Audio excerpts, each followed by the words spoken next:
يلا بينا على النبي. قبل ما نبدأ الفيديو ياريت تعملوا لايك وشير وسبسكرايب على اليوتيوب وكمان فولو على الانستجرام.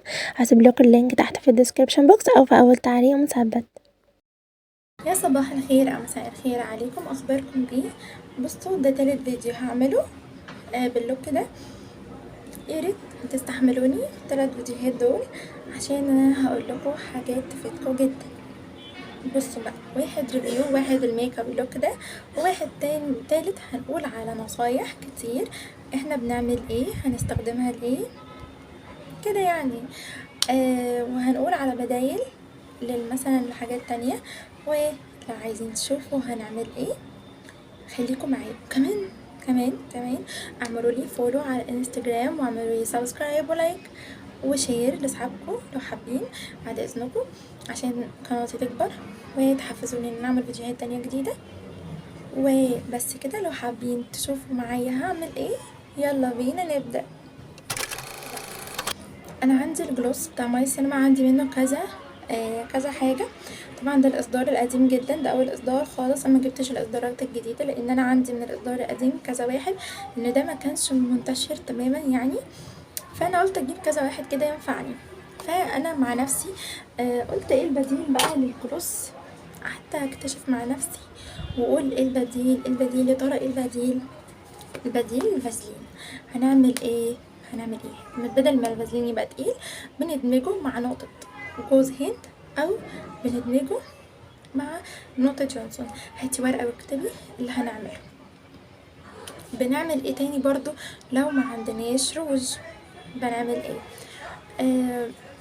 الفازلين ليه كذا فايدة، من ضمنها اللي انا بقول لكم عليه ده، ان هو بينفع مرطب للشفايف، وبصوا بيخليها بشرة كده، بيخليها شفايفك كده قطنية او ناعمة جدا. كمان لو عايزة تستخدمي روج تعملي ايه بقى؟ هقولك يا ست الكل، عندك لون شمر، لو عندك لون شمر عندك لون روج. بصوا انا هوريكم انا هعمل ايه. مثلا على ايديا انا حاطه اللون ده كان لون اورنج، كان لون روج اورنج. ف هقول لكم الاول، بس الاول نقول على الجلوس هنعمله ازاي على الروج ويبقى شكله عامل ازاي. انا هوريكم البلد دي عندي فيها كذا درجه شمر. هاخد اي درجه من دول. بصوا الدرجه دي درجه فاتحه كده شويه، بستخدمها ايه كجلوس فوق الروج بالشكل ده كده. شايفين فتحته ازاي؟ بصوا بتدي لمعة ازاي. طبعا انت لو عايزه تزودي انا بديكي مثال، انت لو عايزه تقومي دلوقتي وانا بصور تحطيه في عفو شعرك هيبقى لون ميتاليك، هيديكي شكل ميتاليك كده وحلو وناعم. شايفين الشكل اللي على بشرتي ده؟ هو هيبقى نفس الشكل على الشفايف، او شايف او نفس الجلوس بالظبط. حتى انت قومي وجربي هتلاقي ان الدنيا ظابطه معاكي وهيبقى شكله حلو. دي تركايه من التركات بتاعتنا. لو عايزين نعمل فازلين روج نعمله ازاي؟ هقولك.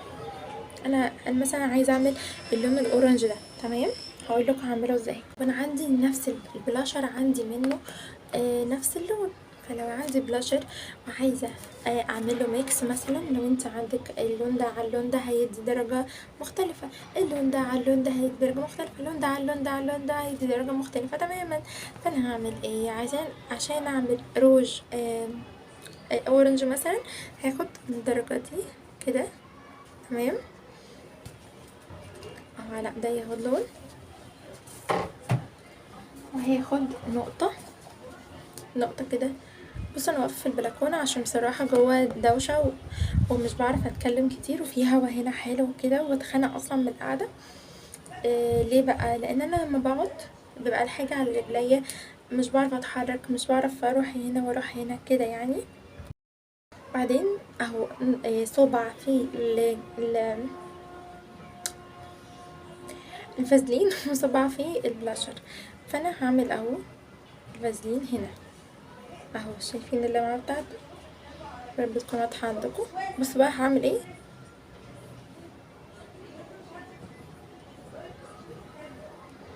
اللون خفيف جدا خفيف جدا، شايفين شكله جميل ازاي؟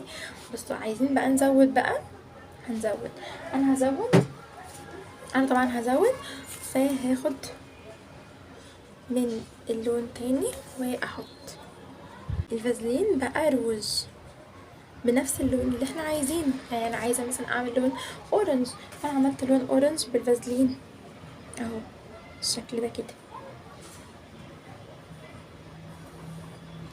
مفيش اسهل ولا ابسط من كده يا ستي.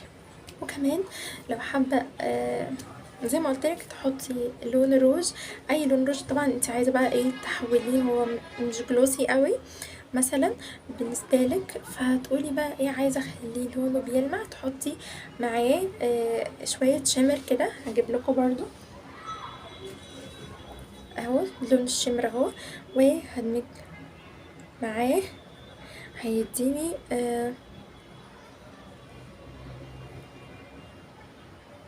بصوا الدرجه، شايفينها عكسه مع الاضاءه ازاي؟ لونها تحفه بجد والله، في الحقيقه شكلها احلى بكتير.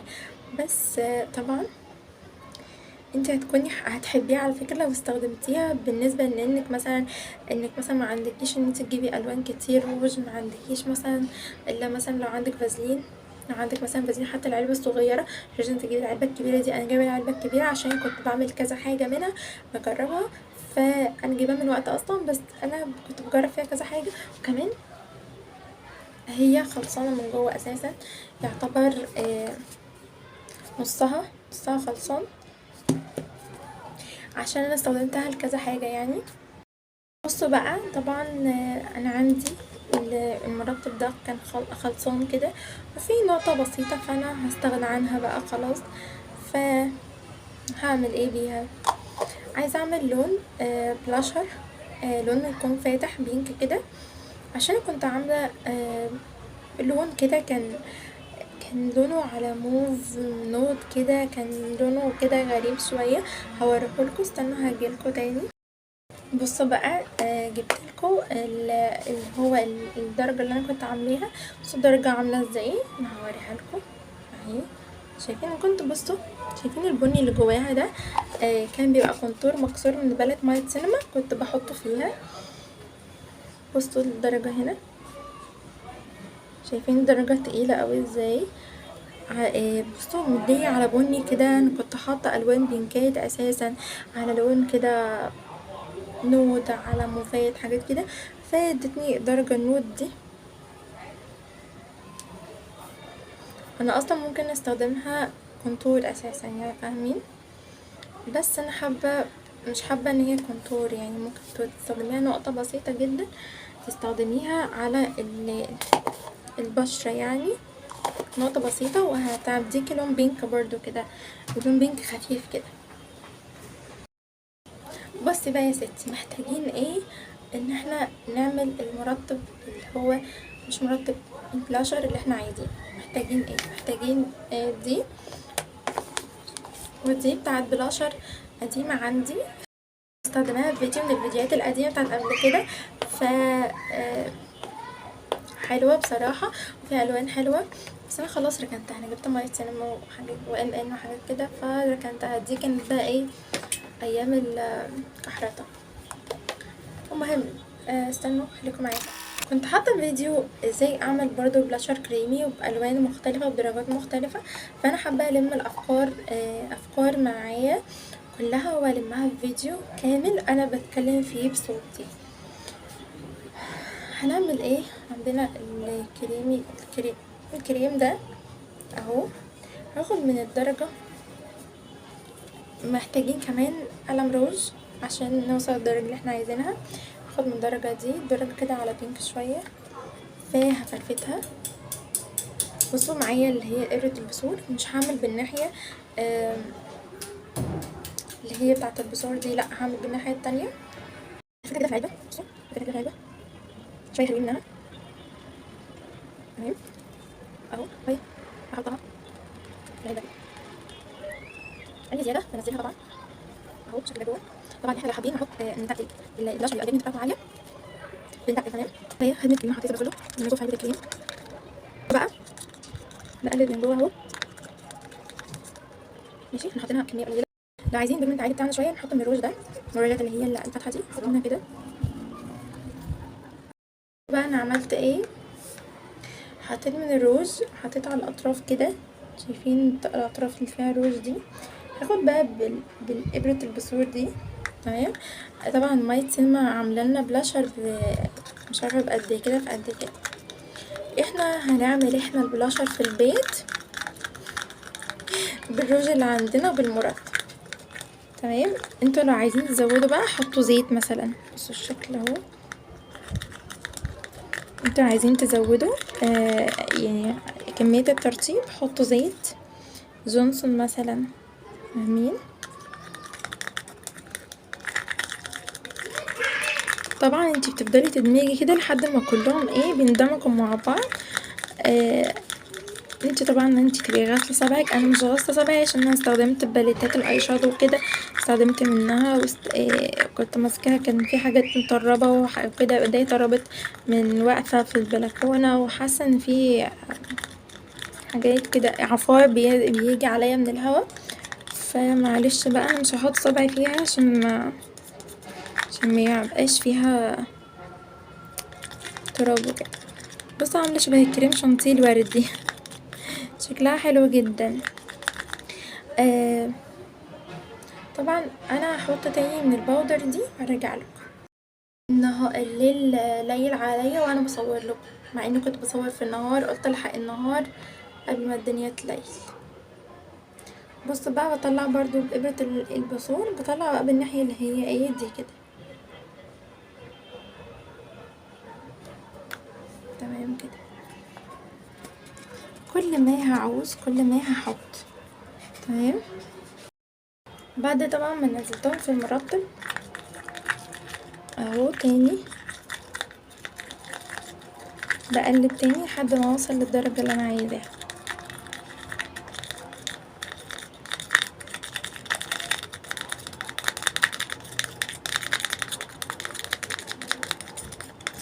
طبعا انتي بيعتمد عليكي على كمية المرطب اللي معاكي، يعني انتي لو عندك مرطب مثلا وزهقتي منه او كده وفاضل حبة في العلبة الاخرانية، انتي بتعملي اللي انا بقولك عليه، وممكن تحطي نقطة زيت وتعملي بودر عادي جدا، نقطة زيت جوز هند مثلا من بتاع الشعر، او زيت جوز هند عادي يعني انتي جايباه كده. تمام.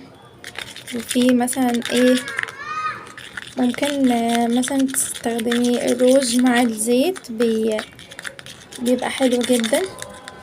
كان في برضو بتاعت شورتس كنت عاملاها الروج ده كان ناشف وكمان ما كانش بيطلع حاجة، فحطيت زيت جونسون واستخدمته كبلاشر وبستخدمه كروج. بس الشكل ده بقى معانا. فانا افضي كل اللي في الابرة وهوريكم درجته هنا كده.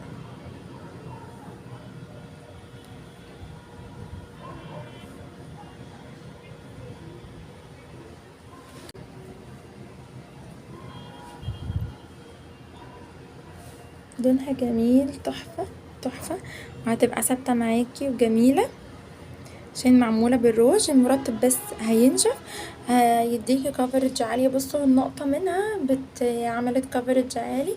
طبعا لو انت عايزة تقلي الكفر اكتر من كده بتزودي، هيبقى كأنك شارية مثلا البلاشر الكريمي بتاع وايت سينما.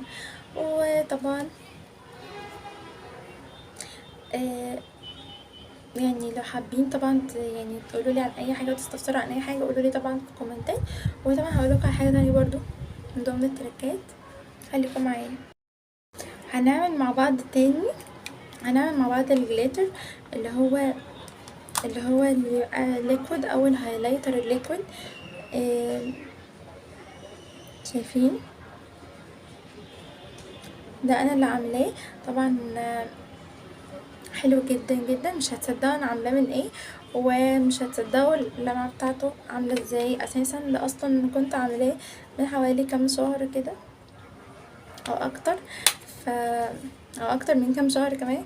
بس بصوا نشف ازاي، بصوا مع الوقت نشف وعمل زي الكومباكت، مع انه هو اصلا على فكرة يعني عملت صبع كده هيبان الصفيحة بتاعة البودر.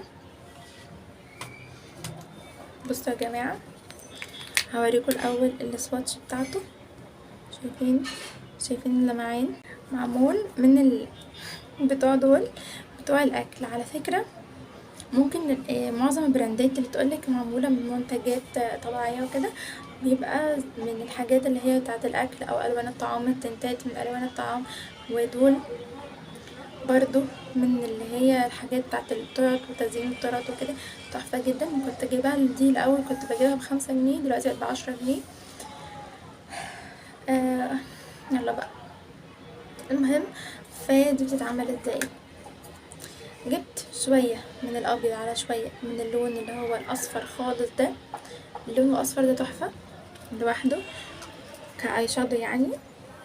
وجبت شوية من جونسون، عندي جونسون القديم جوه بس انا حبيت اوريكم جديد يعني عشان المنظر القديم شكله مش حلو، فحطيت نقطتين 3 كده ماشي، وبدمجهم مع بعض. وكل ما بحتاج كل ما بزود، بس ما تحطوش كتير عشان الكتير مش هينشف بسرعة وهيبوظ منك. بس ده جربي الطريقة دي هتبقى تحفة جدا وهيديك لمعة حلوة. وكمان ممكن تحطيه قبل الميك اب على فكرة، قبل الميك اب وكده كهايلايتر للبشرة زي الهايلايتر الليكويد على فكرة، وكمان احسن بكتير من الهايلايتر بتاع مية سنوى. انا مش عارفة هايلايتر مية سنوى ده معمول من ايه بجد، مش عارفة. حتى يعني الكريم بتاعه كده تحسوه سمنة، مش مش مش زيتي، حتى سمنة. عارفين هم عاملين سمنة بشوية هايلايتر، معرفش ده ايه، او فازلين، بوظين الدنيا خالص. انا اجي احطه مثلا وانا حاطه الفاونديشن بلاقيه بيكلكع كده بيفرول وبيقطع الدنيا، فكرهته بصراحه. جايبه منه 2 للاسف، ولكن انا هشوف له تصريفه تانية بما اني يعني ايه بشوف حلول للحاجات اللي هي بتبقى مش حلوة عندنا. فطبعا يا جماعة تستخدموا ده هتلاقوه حلو جدا وهيعجبكم بالطريقة بتاعتي دي، مش هتبعدوا عنها ابدا. وطبعا انتوا تستخدموا ده لوحده وده لوحده كده، لو هتستخدموه عادي جدا بالاصفر. بصوا درجته من جوه عامله ازاي.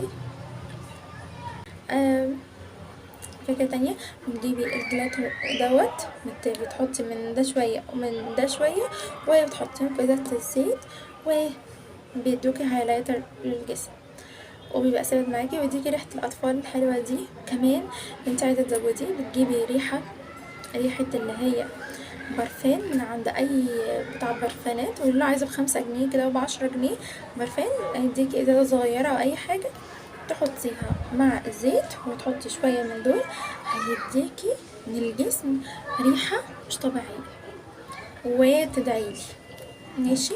كمان لو انت عايز تستخدمي من غير البرفان ده وتستخدمي زيت جونسون حلو مرطب للجسم حلو جدا، وكمان بيبقى ريحته حلوة بيديكي ريحة حلوة زي الأطفال كده.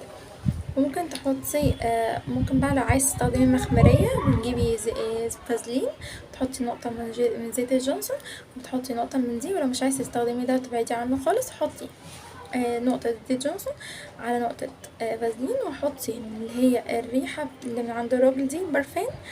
انا بقولكوا ريحة يعني عشان ايه بقولها، يعني هي مش برفان، هي ريحة بتتجاب كده من غير كحول ولا اي حاجة، من غير الكحول، خالية من الكحول، هي بتبقى زيت كده ماشي، ريحة زيتية كده زي المسك كده فتمام. بتعملي بيها كل ده.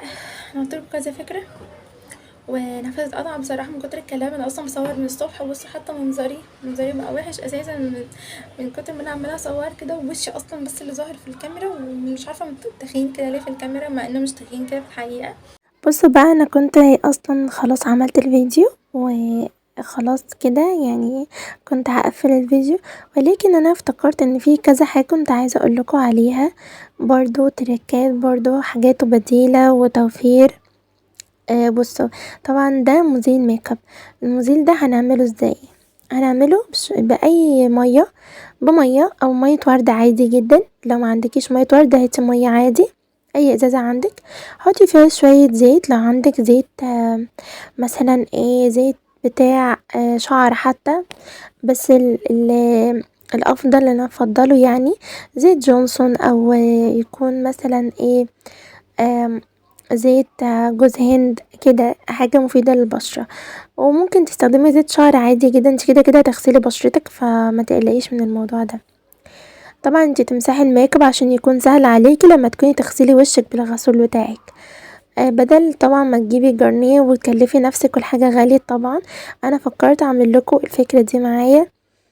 لو معكيش فلوس ان انت تجيبي زيت جونسون، معكيش فلوس ان انت تجيبي زيت جوز هند، معكيش فلوس ان انت تجيبي شامبو جونسون للاطفال، معكيش فلوس تجيبي مية ورد، او ما عندكيش مية ورد وعايز تعملي مزيل ميك اب، هنعمل هنجيب شوية مية عادي ونحط زيت من زيت الشعر، وهتحطي كمان شامبو عادي، اي شامبو عندك عادي، وكمان لو شامبو للقشرة يبقى حلو جدا، وبس هتمسحي بشرتك بيه. وبعد كده هتروحي تغسلي وشك بالغسول بتاعك على طول عشان ما تسيبوش على بشرتك، بس كده. طبعا انت لو هتقعدي، لو انت هتقعدي بوشك شوية او حاجة ومش تغسلي وشك على طول، فيفضل ان انت تستخدمي مية الورد وزيت جونسون وشامبو جونسون، هيبقى حلو جدا معاكي، وهتحسي ان انت حاطة حاجة مفيدة، يعني فاهمين قصدي. وبس كده، انا قلتلكوا البديل الاولاني، وتروحي تغسلي وشك على طول. وكمان عايزة اقولك ترجيه كويس، لازم ترجيه كويس عشان الزيت بيطلع فوق البشرة، فوق على سطح الازازة، وبيبقى مش مندمج مع كله، فلازم ترجيه. هنيجي بقى نعمل موس الفاونديشن ده. موس الفاونديشن ده تحفة. العلبة دي اصلا كان فيها باودر، تمام، انا مكنتش عايزاها خالص، ولكن عملت قلت ان انا هفرفتها وهجيب اي فاونديشن. جبت فاونديشن مايت سينما اللي هو بيبقى الكفرج بتاعته عالية ده، وحطيت منه من ايسنس برضو اللي هو stay all day كان عندي، حطيت منه على شوية فاونديشن، على شوية اللي هو الباودر دي، ودمجتهم مع بعض كويس جدا. ولو انت عايزة تفتحي البشرة شوية، حطي باودر تفتيح مثلا، زي مثلا اللي هي بودرة تلك مثلا، او بودرة لوز باودر، ممكن تفتح لك الفاونديشن شوية، وبيدي نتيجة رهيبة بصراحة. بصوا عاملة ازاي اصلا، يعني كأنها كومباكت موس فاونديشن بالظبط، وتقيلة وحلوة جدا، والكفرج بتاعها عالية، وانصحك تستخدميها بجد. انصحك بشدة انك لازم تجربي الموز ده، وكمان تجربي مزيل الميك اب اللي احنا عملناه مع بعض، هيوفر لك كتير جدا. والموز ده مش تحتاجي تثبيت لبشرتك، بالذات كمان لو انت عندك فرح او حاجة وعايزة تحطي كفرج عالي على الفاونديشن، ومش عارفة تعملي ومش عارفة تشتري فاونديشن غالي، انتي لازم تعملي الموضوع ده، هيفيدك جدا في انك هيبقى الكفرج معاكي هيبقى عالي، وهيديكي افكت حلو. وبس كده. بصي يا ستي، هنحل مشكلة الحواجب بتاعتنا، هنحلها بحاجة بسيطة جدا وسهلة. لو احنا لسه بنوتات صغننة وما عندناش مثلا بودر حواجب او الكلام ده كله، هنعمل او مثلا حتى لو احنا اصلا بودر الحواجب بتاعتنا خلصت، او ما عندناش بودر حواجب اصلا، او ما عندناش اي شادو، وعايزين مثلا عايزين مثلا درجة غامقة نغمق بيها حواجبنا، عندنا قرنفل. القرنفل ده انا الفكرة دي كانت عندي من زمان جدا وعملتها، بس انا حبيت ان انا اعملها في الفيديو طويل كله عشان يبقى فيديو مجمع للنصايح والتركات. وهحاول اقسم الفيديو ده على حاجة، يعني كل تركية هقسمها في فيديو بس مخصص، هحاول اعمل كده. تمام. بصوا القرنفلية دي هنعمل بيها هتقوليلي ازاي يطلع لون غامق او كده. هقول لكم ان احنا هنجيب اي ولاعة او اي كبريت، وهن هنحرقها. انا هوريكم دلوقتي، استنوا. بقى انا رحت حرقت القرنفلية، حرقتها على النار عشان انا ملقتش، قعدت ادور على بتاع ده، على حاجه يعني وكده اللي هو كبريت او ولاعه، ملقتهمش قدامي والله. ف هجرب على ايدي. بصوا بعد ما حرقتها بكل سهوله، شايفين الاسود ده؟ شايفينه؟ ده بقى اللي هيبقى في الحواجب. بس انتي تعمليه ايه على خفيف جدا، ما تقليش. هو مسافه ما انتي هتعمليه كده مثلا هيحط على طول. انتي طبعا اللي هو خلاص معاكي، احرقي العود تاني اهو.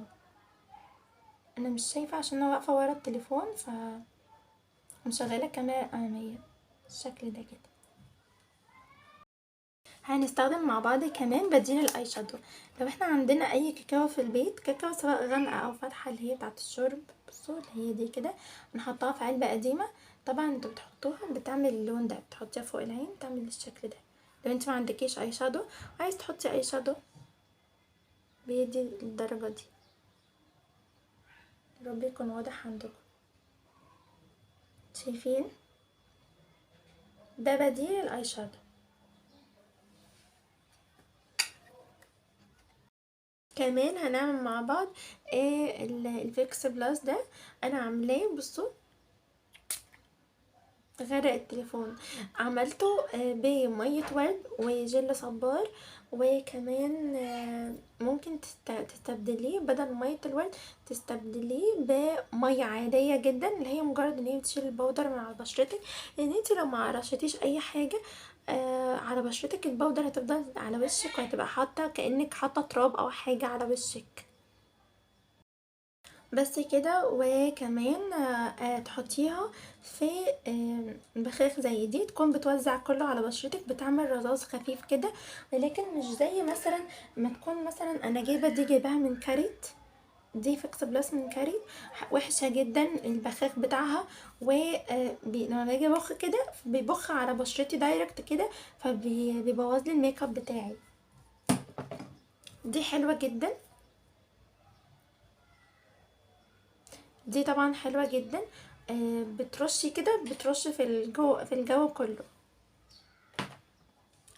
تاني حاجة معانا هنعمل التنت مع بعض. التنت ده انا عاملاه من جل صبار ومية ورد، وكمان حاطة عارفين اللي هو الجيلي بتاع الفراولة، بتاع اللي هو الجيلي بتاع الفراولة العادي، اي نوع من الجيلي.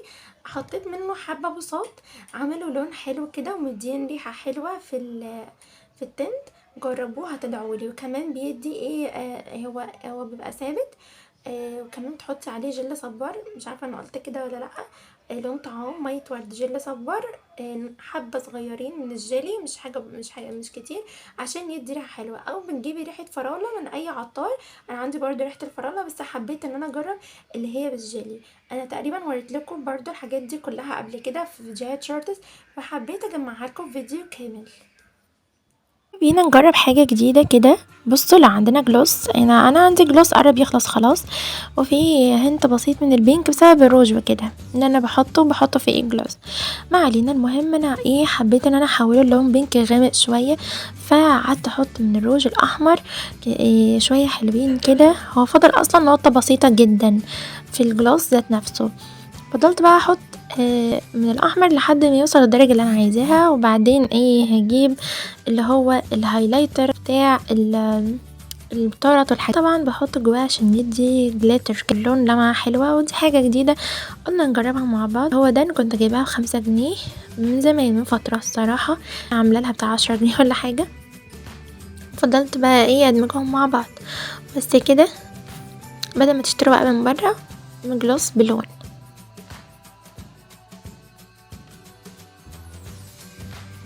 يا رب تكونوا استفدتوا مني اي حاجه، وتقدروا تعبي كده وتعملوا لي فولو على الانستجرام، سبسكرايب على اليوتيوب، ولايك، وتشيري لاصحابك. وبس كده. بحبكم جدا. ولو استفدتي مني اي حاجه يا ريت تسيبيلي كومنت حلو، وعشان تشجعيني ان انا اعمل فيديوهات تانية جديده. بس كده، اشوفكم فيديو جديد على خير. مع السلامه.